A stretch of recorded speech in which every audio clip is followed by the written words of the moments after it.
જય સ્વામિનારાયણ વિદ્યાર્થી મિત્રો, સ્વામિનારાયણ હાઈસ્કૂલના ઓનલાઈન ટીચિંગ ક્લાસમાં આપ સૌનું સ્વાગત કરું છું. આજે મિત્રો આપણે સામાજિક વિજ્ઞાન વિષયમાં ઇતિહાસ વિભાગમાંથી પ્રકરણ 6 વિશે ચર્ચા કરીશું. આગળના લેક્ચરમાં આપણે કેટલાક ભારતના સાંસ્કૃતિક વારસાના સ્થળો વિશે ચર્ચા કરી ચૂક્યા છીએ. આજે આપણે એમાં જોઈશું હમ્પી. આ પણ એક આપણું ઐતિહાસિક સ્થળ છે, સ્થાપત્યનો વારસો છે. કર્ણાટક રાજ્યના બૈલારી જિલ્લાના હોસ્પીટ તાલુકામાં આવેલું છે હમ્પીનગર, જે પ્રાચીન સમયમાં વિજયનગરના સામ્રાજ્યની રાજધાનીનું નગર હતું. વિજયનગરના શાસકો એ સમયે મિત્રો ખૂબ જ કલાપ્રેમી હતા. એ વિજયનગરના શાસકો એ સમયે કલા કૌશલ્યના ક્ષેત્રે સારો એવો વિકાસ કર્યો હતો. એમને સ્થાપત્ય ક્ષેત્રે સારા એવા સ્થાપત્યનું નિર્માણ કરાવ્યું હતું, જે એમને એમાં સારો ખૂબ જ રસ હતો, એટલે એમાં એમને સારો વિકાસ કર્યો હતો. વિજયનગર રાજ્યમાં સ્થાપત્યની વિશેષ શૈલીનો વિકાસ થયો હતો. વિજયનગરના એ સમયના રાજા કૃષ્ણદેવરાય પ્રથમ હતા, અને એમના સમયમાં આ સ્થાપત્ય શૈલી સર્વોચ્ચ શિખરે, એટલે કે એમના સમયમાં સારો એવો વિકાસ કર્યો હતો.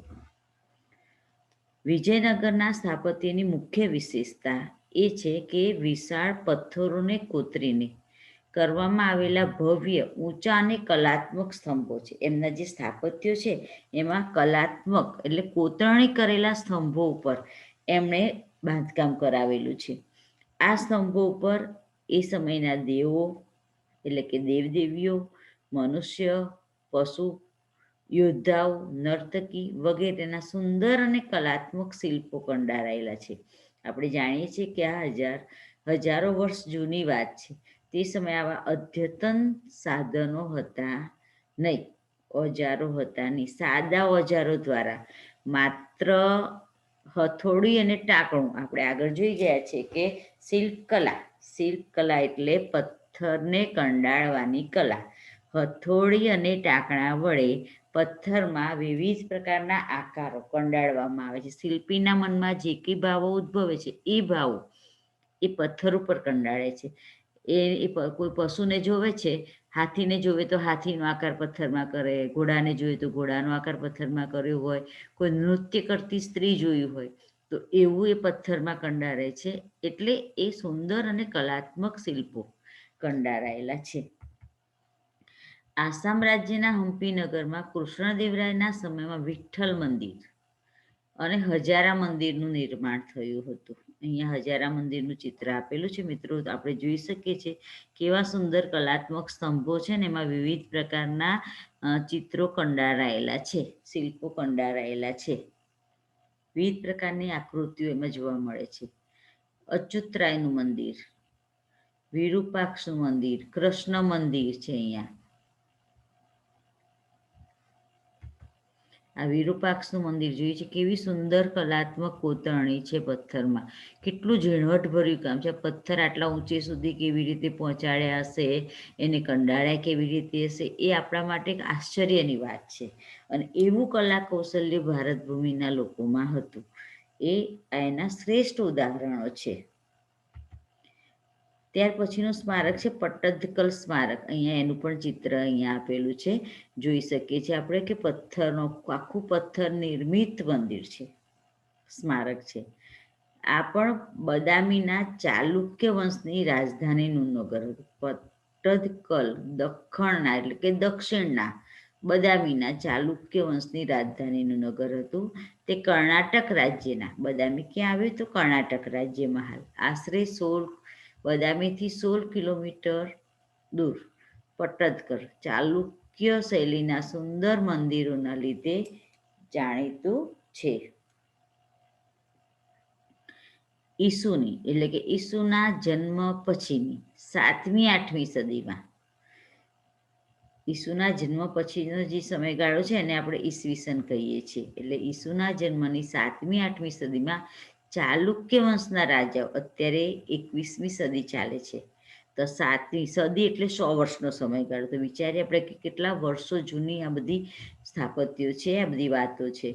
આ સમયમાં અહીં અનેક સુંદર મંદિરોનું નિર્માણ થયું હતું.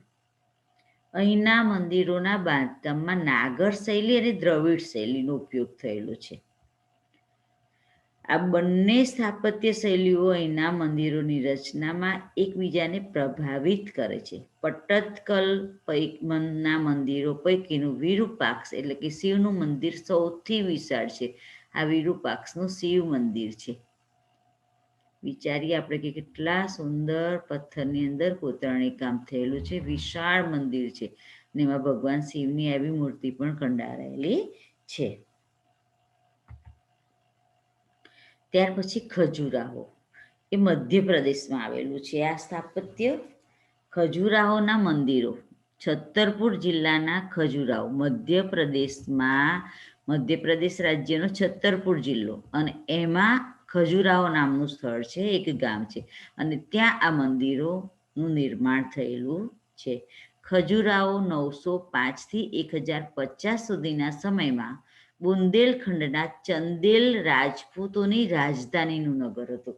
આ વિકલ્પમાં કે ખાલી જગ્યામાં પૂછાય છે કે બુંદેલખંડના ચંદેલ રાજધાનીનું નગર કયું હતું પ્રાચીન સમયમાં? તો આ ખજુરાહો એ રાજધાની હતી. અત્યારે માત્ર એક ગામ છે.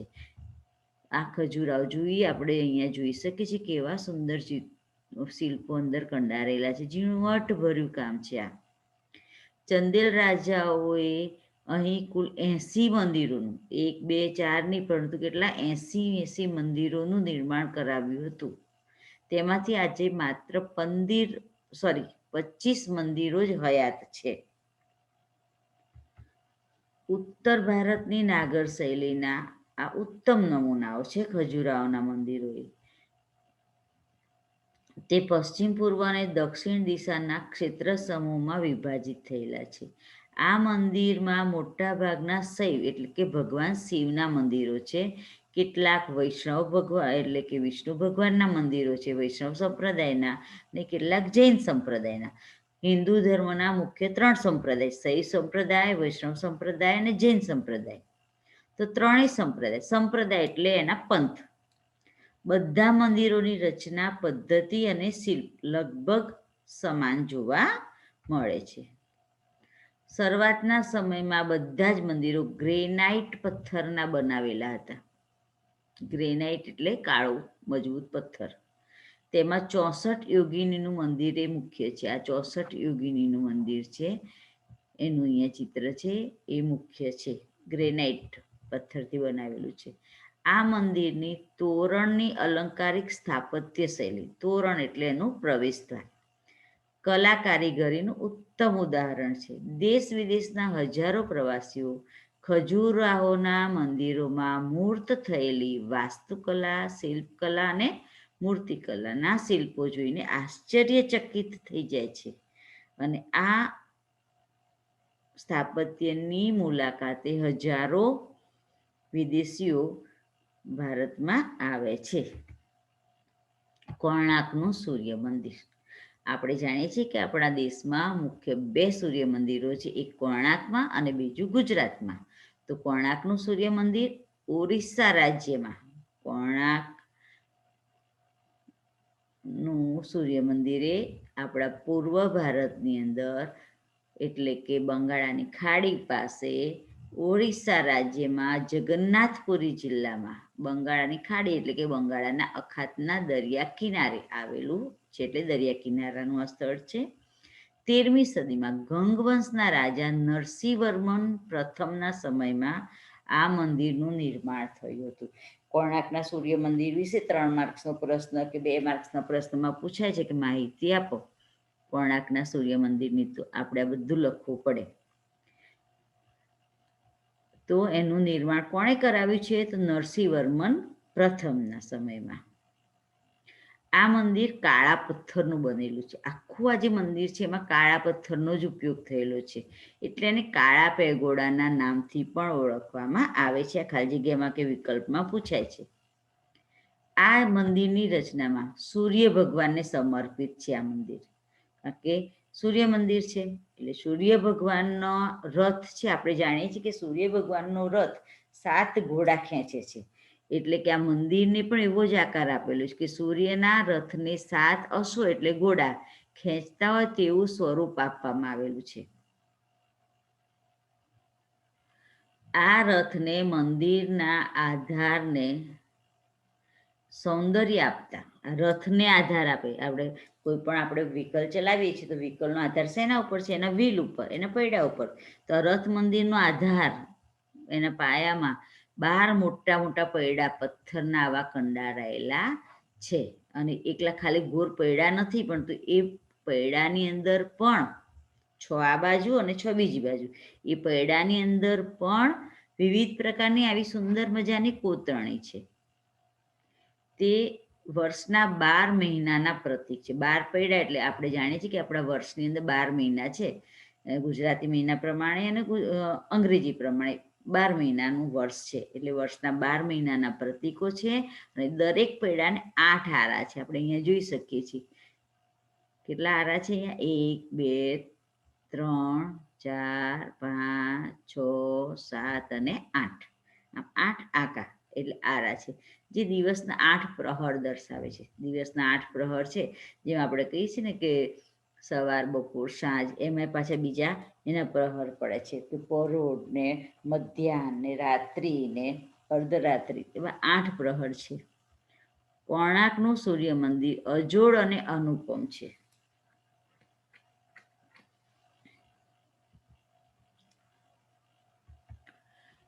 આ મંદિરમાં એટલે કે કોણાર્કના સૂર્ય મંદિરમાં આપણે જોઈ શકીએ છીએ એના ચિત્રો બધા જુદા જુદા સાઈડના પાડેલા છે.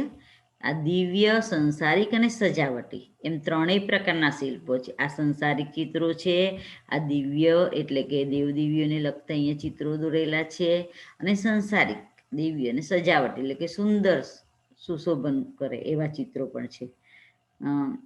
શિલ્પો કંડારેલા છે. એ શિલ્પોમાં 13મી સદીની ઓરિસ્સા, કારણ કે ઓરિસ્સા રાજ્યમાં નિર્મિત છે મંદિર, એટલે ઓરિસ્સા રાજ્યની સંસ્કૃતિ અને સભ્યતાના દર્શન થાય છે. એની સંસ્કૃતિ એટલે કે એ લોકોની જે જીવનશૈલી છે એ બધું જ અહીંયા કંડારાયેલું છે લોકોની. શિલ્પકલાની દ્રષ્ટિએ કોણાર્કનું સૂર્ય મંદિર વિશિષ્ટ સ્થાન ધરાવે છે. તેથી પ્રવાસીઓ માટે એ મુખ્ય આકર્ષણનું કેન્દ્ર બન્યું છે. દેશ વિદેશના પ્રવાસીઓની મુલાકાત લે છે. બૃહદેશ્વરનું મંદિર, આ પણ તમિલનાડુ, દક્ષિણ ભારતનું વિશાળ મંદિર છે. તમિલનાડુના તાંજોર જિલ્લો એટલે કે જે થંજાવુર પણ કહેવાય છે એને, થંજાવુર જિલ્લો અથવા તો તાંજોર જિલ્લામાં આવેલું છે. આ બેને નામ યાદ રાખવાના, પરીક્ષામાં કોઈ બી નામથી પ્રશ્ન પૂછી શકાય. આ મંદિર ઈસવીસન 1003 થી 1010ના સમયગાળા દરમિયાન ચોલ વંશના રાજા રાજરાજ પ્રથમે બંધાવ્યું હતું. પ્રશ્ન પૂછાય કે બૃહદેશ્વરના મંદિરનું નિર્માણ કોના સમયમાં થયું હતું? તો રાજરાજ પ્રથમના સમયમાં એમને આનું નિર્માણ કરાવ્યું હતું. આ મંદિર રાજા રાજરાજ પ્રથમે બંધાવ્યું હોવાથી તે મંદિરને એટલે કે આ મંદિરને રાજરાજેશ્વર મંદિરના નામે પણ ઓળખવામાં આવે છે. આ બંને નામ યાદ રાખવાના, બૃહદેશ્વરનું મંદિર કહો તો પણ અને રાજરાજેશ્વર કહે તો પણ આ એક જ છે. આ મંદિર દેવાધિદેવ શિવનું છે, ભગવાન શંકરનું મંદિર છે. અને ભગવાન શિવ એટલે કે મહાદેવ એટલે સૌથી મોટા દેવ મહાદેવ ગણાતા હોવાથી આ મંદિરને બૃહદેશ્વરનું મંદિર, બૃહદ એટલે પણ વિશાળ, મોટું, અને મહાદેવ એટલે મોટા મંદિર, સૌથી મોટા દેવનું આ મંદિર હોવાથી એને બૃહદેશ્વરનું મંદિર પણ કહેવામાં આવે છે. બૃહદેશ્વર એની સંધિ છૂટી પાડી તો બૃહદ એટલે મોટું અને ઈશ્વર એટલે ભગવાન, સૌથી મોટા ભગવાન. આ મંદિરનું નિર્માણ દ્રવિડ સ્થાપત્ય શૈલીમાં થયેલું છે. એટલે કે આ બૃહદેશ્વરના મંદિરનું નિર્માણ કઈ શૈલીમાં છે? તો દ્રવિડ શૈલીમાં. બૃહદેશ્વરના મંદિરની લંબાઈ 500 ફૂટ લાંબુ છે. વિચારો કેટલું વિશાળ મંદિર છે. અને પહોળાઈ 250 ફૂટ છે. તેની ફરતે કોટ બનાવેલો છે સુરક્ષામાં. આ મંદિરનું શિખર જમીનથી લગભગ 200 ફૂટ ઊંચું છે અને તે સમયે બૃહદેશ્વર મંદિરની ગણના સૌથી ઊંચા શિખરવાળા મંદિર તરીકે થતી હતી. એની આ એક એ પણ વિશેષતા છે કે બૃહદેશ્વરના મંદિરનો પડછાયો ક્યારેય જમીન ઉપર પડતો નથી.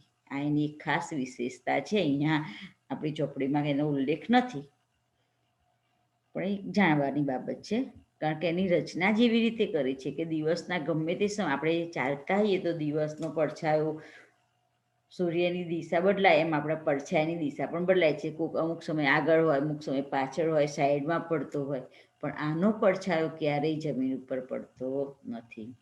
આપણે ઘર આગળ મકાન હોય તો પણ તમે જોશો કે પડછાયો મકાનનો છાયો પડતો હોય છે સૂર્યની ગતિ બદલાય એ પ્રમાણે. આને એવું થતું નથી.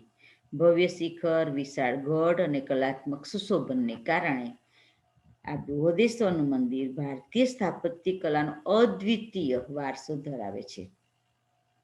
આમ આ બૃહદેશ્વરના મંદિરની ગણના દક્ષિણ ભારતના ભવ્ય મંદિરોમાં થાય છે. કુતુબ મિનાર, આ મુસ્લિમ સ્થાપત્યોની વાત આવી. હવે કુતુબ મિનાર દિલ્હીમાં આવેલો છે. તે સલ્તનતકાલીન સ્થાપત્યનો શ્રેષ્ઠ નમૂનો છે. મુસ્લિમ સલ્તનતનો શ્રેષ્ઠ નમૂનો છે. તે ભારતનું ભવ્ય અને ખ્યાતનામ ઐતિહાસિક સ્મારક છે. મિનાર એટલે ઊંચું સ્તંભ જેવું. નીચે એનો પાયાનો ભાગ કેવો હોય? વિશાળ હોય, પહોળો હોય. જેમ જેમ ઉપર જાય એમ સાંકડો થતું જાય. એને આપણે મિનારો કહીએ છીએ. 12મી સદીના અંત ભાગમાં દિલ્હીના ગુલામ વંશના પ્રથમ સુલતાન કુતબુદ્દીન ઐબકે પ્રશ્ન પૂછાય કે કુતુબ મિનારની રચના કોણે કરાવી સ્થાપત્યનું? તો કુતબુદ્દીન ઐબકે કુતુબ મિનારનું બાંધકામ શરૂ કરાવ્યું હતું. પરંતુ આ કુતબુદ્દીનનું આકસ્મિક અવસાન થયું, એટલે એના જમાઈ અને ઉત્તરાધિકારી સુલતાન ઇલ્તુત્મિશે આ કુતુબ મિનારનું બાંધકામ ઈસવીસન 1210માં પૂર્ણ કરાવ્યું. આપણે જોઈએ છીએ એનો નીચેનો ભૂતળનો ઘેરાવો કેટલો પહોળો છે ને ટોચ ઉપર સાંકડો થતું જાય છે. કુતુબ મિનાર 5 માળના છે. અહીંયા આપણે જોઈ શકીએ છીએ આ 5 માળ દર્શાવે છે. તેની ઊંચાઈ 72.5 મીટર છે. જમીનથી લઈને ટોચ સુધી કેટલું છે? 72.5 મીટર ઊંચાઈ છે. કુતુબ મિનાર ભારતનો સૌથી ઊંચો સ્તંભ મિનારો છે. આ ગગનચુંબી ઇમારતના બાંધકામમાં ગોળ લાલ પથ્થર અને આરસપાનનો સારો એવો ઉપયોગ થયેલો છે. એનો ભૂતળનો ઘેરાવો 13.75 મીટર છે. આ કુતુબ મિનાર છે એનું ભૂતળ એટલે એના તળિયાનો ઘેરાવો કેટલો છે? 13.75 મીટર ઘેરાવો છે. અને એની ઊંચાઈ પર જતા એનો ઘેરાવો માત્ર 2.75 મીટર જેટલો થાય છે. અહીંયા જોઈએ 13 અને ઉપર જઈએ એટલે 2.75 મીટર. કેટલો બધો ડિફરન્સ છે. જેમ તેમ ઉપર જાય એમ સાંકડો થતો જાય છે. આ મિનાર ઉપર કુરાનની આયાતો કંડારવામાં આવેલી છે. કુરાન એટલે મુસ્લિમ સ્થાપત્યનું પવિત્ર ગ્રંથ કુરાન. કુતુબ મિનાર વિશ્વના શ્રેષ્ઠ મિનારાઓમાં સ્થાન પામેલો છે. હુમાયુનો મકબરો, આ પણ મુસ્લિમ સ્થાપત્ય છે. હુમાયુનો મકબરો દિલ્હીમાં આવેલ મોગલકાલીન સ્થાપત્યનો શ્રેષ્ઠ નમૂનો છે. મુગલ સામ્રાજ્ય જે કહે છે, મુગલ સામ્રાજ્યમાં જુદા જુદા શાસકો થઈ ગયા, તેમાં હુમાયુનો મકબરો એટલે હુમાયુ જે રાજા થઈ ગયો એની આ કબર છે. મકબરો એટલે હુમાયુના મૃત્યુ બાદ આ મકબરાનું નિર્માણ તેના પત્ની હમીદા બેગમે કરાવ્યું હતું. આ મકબરાનું નિર્માણ ઈરાની શૈલીમાં છે. કઈ શૈલીમાં? ઈરાની શૈલીમાં છે. આગ્રાનો કિલ્લો, આગ્રાનો કિલ્લો એ પણ લાલ પથ્થરથી બનાવેલો છે, એટલે એને લાલ કિલ્લો પણ કહેવામાં આવે છે. ઈસવીસન 1565માં મુગલ સમ્રાટ અકબરે ઉત્તર પ્રદેશ રાજ્યના આગ્રા શહેરમાં યમુના નદીના કિનારે આ વિશાળ કિલ્લો બંધાવ્યો છે. આગ્રાનો કિલ્લો પણ ક્યાં બંધ્યો છે? યમુના નદીના કિનારે. આગ્રાના કિલ્લા પર હિન્દુ અને ઈરાની શૈલીની છાપ જોવા મળે છે. એમાં હિન્દુ ધર્મ અને ઈરાની બંનેની છાપ જોવા મળે છે. 70 ફૂટ ઊંચી દિવાલ ધરાવતો આ કિલ્લો, આની જે દિવાલ ફરતી કેટલી છે? 70 ફૂટ ઊંચી દિવાલ ધરાવતો કિલ્લો 1.5 માઇલનો છે. એટલો વિશાળ. 1.5 માઇલ એટલે 1 માઇલ એટલે 1 કિલોમીટર કરતાં પણ વધારે થાય. એટલે 1.5 માઇલ એટલે લગભગ 1.25 કિલોમીટર જેટલું થાય, એટલો એનો ઘેરાવો છે. આ કિલ્લાની રચનામાં લાલ પથ્થરો એવી રીતે કુશળતાપૂર્વક જોડાયેલા છે કે દિવાલમાં ક્યાંય તિરાડ કે સાંધો દેખાતો નથી. આ કિલ્લામાં સમ્રાટ અકબરે જાગીરી મહેલ બંધાવ્યો હતો. આ મહેલ ગુજરાતી અને બંગાળી સ્થાપત્ય શૈલીનો શ્રેષ્ઠ નમૂનો છે. મોગલ બાદશાહ મોગલ શહેનશાહ શારજહાંએ જિંદગીના આખરી દિવસો આગ્રાના કિલ્લામાં ગુજાર્યા હતા.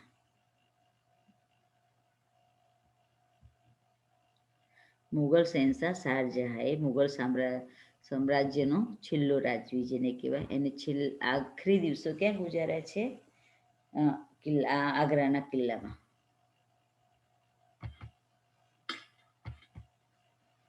આપણું લેક્ચર અહીં મિત્રો પૂરું કરું છું. બાકીના સ્થાપત્ય વિશે આપણે પછીના લેક્ચરમાં ચર્ચા કરીશું. જય સ્વામિનારાયણ.